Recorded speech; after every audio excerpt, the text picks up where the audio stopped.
how do you know if you already have a problem? If they're actually coming and they're actually doing some stealthy operations to collect data now, how do you find out about that? And what do you do about it? And how do you clean it up so that you can actually recover? Yeah, so we've done a lot of work with Dell to integrate our CyberSense analytics into the product. So what Dell, the Cyber Recovery Vault, takes care of is getting the data in an isolated vault environment, and then hands off the data to CyberSense to look inside the files and the databases for pieces of evidence of corruption. So CyberSense is not necessarily a replacement for any real-time security solutions or malware detectors or so on. What it is, it's looking for the evidence. So it's really the last line of defense, saying, hey, we know that our firewalls and so on are not going to be 100%. So tell me when the data starts being corrupted so I know when this happens. Places that have been attacked, data's been corrupted over many months or weeks, and the earlier you know, the more you can react to it. So what CyberSense does is look at the data in the backup image. So it doesn't rehydrate the data, which is an important aspect. Doesn't allow the malware to expand any further or take any more destruction or corruption across the data set.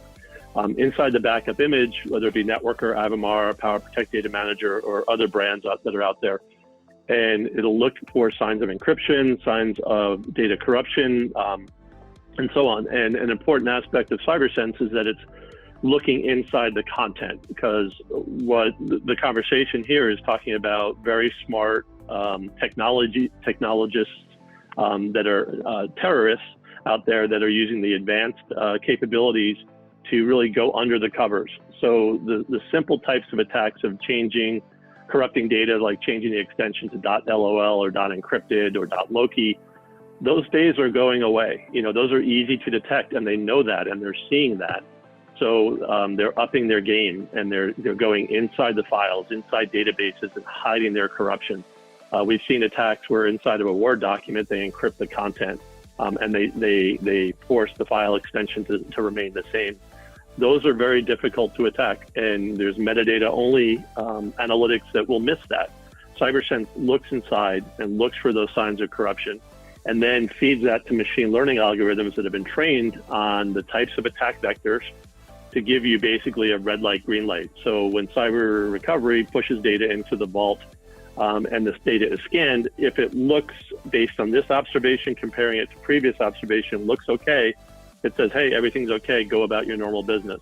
If it looks like there's signs of corruption, whether it be on 5 files or thousands of files, it feeds that back to Cyber Recovery and says, hey, send out an alert. It looks like we need to diagnose it. So it really does all the inspection of the data to check the integrity and make sure that the quality is there. And if you do need to recover, that what's inside the vault has integrity, and you can sleep well at night knowing that it's a good copy.